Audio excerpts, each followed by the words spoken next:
ஓம் ஸ்ரீ சாய்ராம்.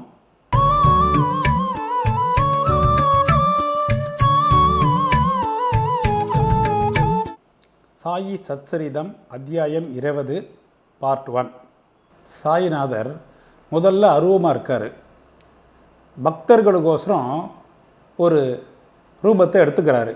இந்த பிரபஞ்சம் அப்படின்ற ஒரு நாடக மேடையில் அவர் ஒரு பாத்திரத்தை எடுத்து நடிக்கிறாரு.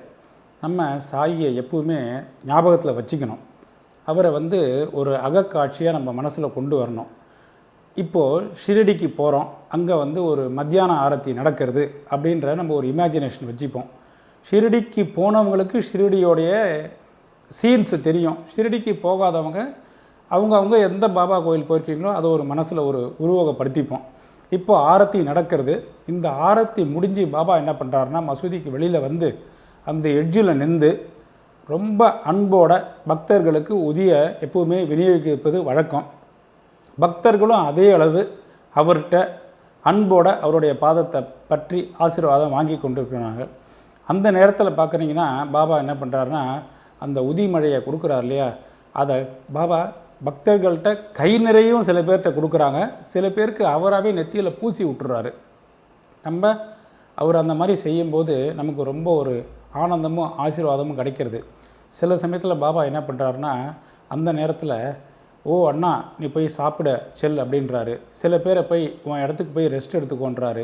சில பேர்கிட்ட அவர் என்ன சொல்கிறாருன்னா உன்னோட உணவை சந்தோஷமாக சாப்பிடு அப்படின்றாரு. இப்படி ஒவ்வொரு பக்தரையும் அவரை அழைத்து பேசி அவங்கள வீட்டுக்கு அனுப்புகிறாரு. இப்படிப்பட்ட காட்சியை நம்ம மனசில் ஒரு கற்பனை மூலம் நம்ம இதை கொண்டு வந்தால் நம்மளும் ரொம்ப சந்தோஷமாக அனுபவிக்கலாம்.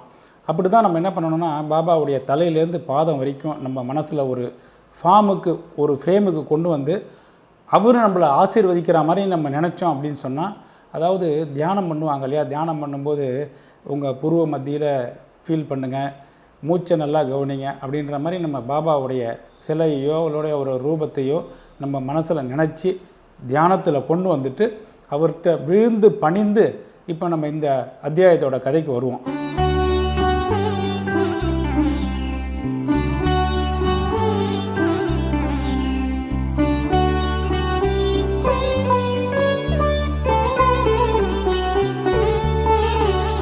சிந்தனை செய் மனமே ஷிரடியை தினமே, வந்தனை செய் மனமே பாபாவை தினமே, நீ நாடி தேடி போனதெல்லாம் நேரினில் எதிர்படுமே, தேடல் பயண வேட்கையிலே விடைகளை அது தருமே, ஸ்ரீ பாபா மகாராஜா வெண்கல்லாய் வாழும் தவமே,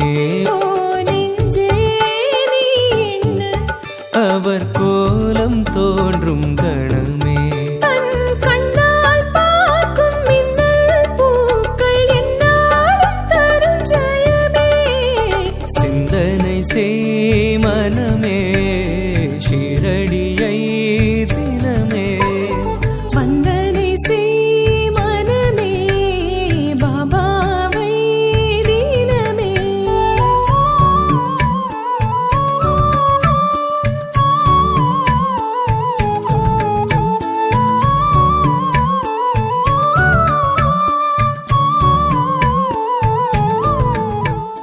ஈஷா உபநிஷத்தம். தாஸ்கனு மகராஜ் என்ன பண்ணுறாருனா இதுக்கு ஒரு மராட்டிய விளக்கு உரையை எழுத ஆரம்பிக்கிறாரு. இதுக்கு பேர் தான் மந்த்ரோபனிஷத். மந்த்ரோபனிஷத் அப்படின்றது என்னென்னா வேதங்களையும் மந்திரங்களையும் உள்ளடக்கியது. இதில் யஜுர்வேத சம்பந்தமான சில விஷயங்களும் இந்த நூலில் இருக்குது. வைதீக சடங்கு விளக்கங்களையும் இது உள்ளடக்கியதுனால இதற்கு மேலும் ஒரு சிறப்பாக இதை கருதப்படுறது. வைதீகம் மட்டும் இல்லாமல் எல்லா உபனிஷத்துக்குள்ளே இருக்கிற சுருக்கங்களும் இதில் கொடுத்துருக்குன்னு சொல்கிறாங்க. ப்ரொஃபஸர் ஆர்டி ரானடே அப்படின்னு ஒருத்தர் இருக்கார் இல்லையா, அவர் என்ன சொல்கிறாருன்னா இது ஒரு சிறிய நூல் தான், but it is most powerful அப்படின்றாரு. வெறும் 18 செய்யுளை உள்ளடக்கியது தான் அது. லேசரை போன்று துரிதமாக போயிடும். அப்பேற்பட்ட நுண்ணறிவு உள்ள விஷயங்கள்லாம் இந்த நூலில் இருக்குது அப்படின்றாங்க. தீய செயல்களை செய்யும்போது நம்ம மனசு எப்படின்னா நல்ல மயக்கத்துக்கும் கொண்டு போகும், அதுக்கு மயங்கவும் செய்யும். இதிலிருந்து நம்ம வெளியே வந்து தெளிவடைகிறதுக்கு உண்டான கர்மயோக போதனைகளும் இந்த நூலில் இருக்குது. ஞானம் கர்மம் அப்படின்னு பார்த்திங்கன்னா இது இரண்டுமே எதிரிடையானவைகள். இந்த எதிரிடையான விஷயத்தை, தட் இஸ் ஆப்போசிட் போல்ஸ் அப்படின்றாங்க, இந்த ரெண்டுத்திற்கும் தேவையான விஷயங்கள் கம்பைன் பண்ணி இந்த நூலில் இருக்குது அப்படின்னு சொல்கிறாங்க. ஸோ இந்த ஒரு சின்ன 18 செய்யுளை நம்ம படித்தாலே நமக்கு எல்லா வித ஒரு தெளிவு கிடைக்கும் அப்படின்னு நான் நம்புகிறேன். ஓம் ஸ்ரீ சாய்ராம்.